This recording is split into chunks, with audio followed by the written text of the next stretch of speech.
Julia, ano yung ginagawa mo? Wala to, Tenyo. Kaya daw, pasilip lang lang sa ganun na ito. Ibang araw na. Pangako ka pagkatapos ko na to, ipapakita ko ulit sa'yo. Hindi naman, ang mga kamay mo ay sinuwog ng mga tao. Kaya lang yung iba kong hindi maganda. Oo nga, kami na bola. Ano naman natin, ang pangit-pangit yung madaliri ko. Pangit. Pangit na naman. Hay naku, ang mga babae talaga. Kung kailan pinupuri, saka nagpapakipot. Bakit, Tenyo? Napakit ko ba? Sama ko naman mapagod. Gamit mo, eh. Kuya naman, binubola lang kita. Alam mo na kung walang yung bagay sa akin, magalit siya. Alam ko. Kaya, buti lang nga ang ligaya ko. Nang nakita kong binuburda mo ang aking pangalan sa iyong ginagawa. At sino magsabi para sa'yo, palyuto? Kailan mo pa tutong magsinungaling sila? Kitang-kita ko, A, N, at F. Antonio Narciso. Nagkakamali ka, hindi ko para sa'yo. Para nga ito sa amon eh. Ibibigay ko ngayong Pasko. Among Fraile. Hay nako, tigilan mo na nga yan. Lalo pag silang pinag-uusapan ay sumasakit ang tenga ko.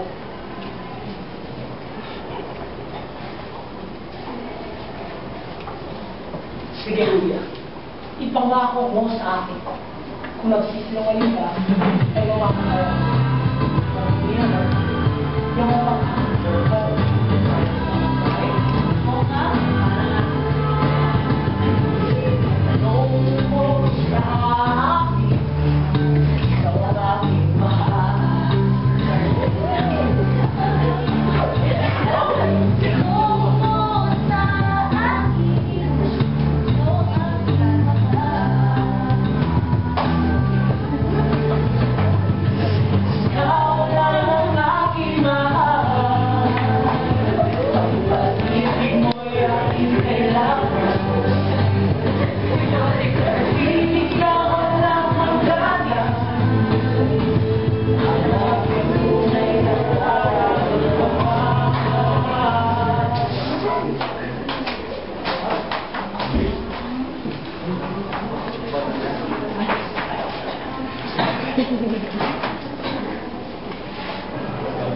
Julia?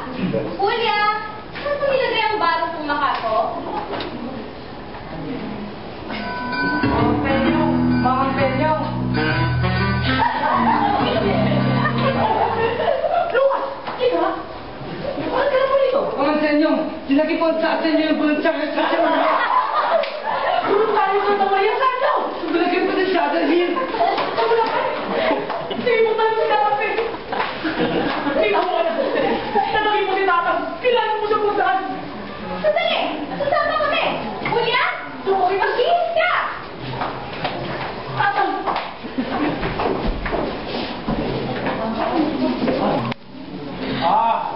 Si Kapitan Luis, tagaroon yan sa amin. Masamang tao yan. Masama mo yata ako. Kung hindi isang mason, baka pilibistero dahil kung sumulat siya, maraming K. Tulad ng kabayo. Hindi naman ako kabayo, amo. Hindi ko sinabing kabayo ka. Ang ibig kong sabihin, ang pagsulat niya, K at hindi C. Masamang tao yan. Dapat mamatay na siya. Marcelo! Naaragagan ng rasyon sa Tagbitol, Kapitan Miguel at Juan Di Pa. Hindi na po sila makakain eh. Hindi dagdag ng pagkain na sinabi ko! Ano sa akin kung wala silang pagkain? Eh, di mga matay na silang lahat. Dagdag ng palo ang kailangan ko. Palo ang kailangan. Masusunod po. Ngunit, nakakaawa na po sila. Ilang linggo na po sa hindi nakakain at hindi nakatulog. Loko ka ba? Bakit ako maawa? Ano maawa-awa? Duro ke duro. puro awa-awa. Ilan ka ba ng rasyon? Ang rasyon ng palo. Dati po'y makatatlo sa isang araw. Ngunit ngayon, 150 na. 150 lamang! Napakaunting palo naman yata yan! Sabihin mo! Patagdagan pa nila! Salamat po, amo! Mukhang pera! Ilan lang naman ay kahapon? 8 ko sana. Ngunit, nang bumagay, iba naman sila. Bakit ganoon? Dahil po, Kapitan Linggo, yung inakala namin mamamatay buhay ka rin hanggang... May buhay po sa akin na ito, Kapitan Linggo. Nasaan siya ngayon? Nandun po, at tinutuloy ako ni ng 5 kapatid. Marcelo, Po, tandaan mo na wag papakainit si Kapitan Linggo. Laging ibibilad sa araw at bubuhusan ng tubig sa ilong. masusunod po. Huwag mo rin kakalimutan. Huwag na magbibigyan ng magandang tulugan. Opo. Marcelo, Po, huwag mong kakalimutan na dalhin dito si Kapitan Linggo. sige po.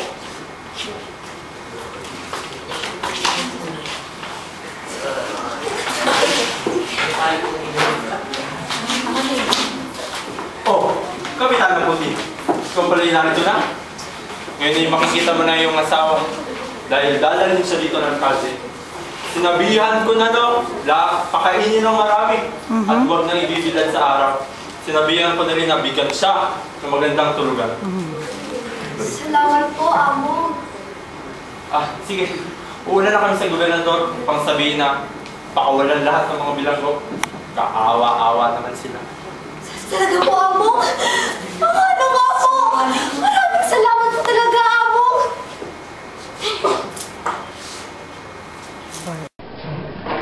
Daniel! Sumong bata! Halika nga dito! Bakit hindi ka umalis sa kamay ng amo? Halis! Bakit naman ako halis sa isang kamay ng isang bride? Nasasaraw silang tao yun. Mamamatay ang tao. Alam ko, gusto nilang patayin tayo. Tumahimik ka nga! Hindi mo alam ang pinagsasabi mo!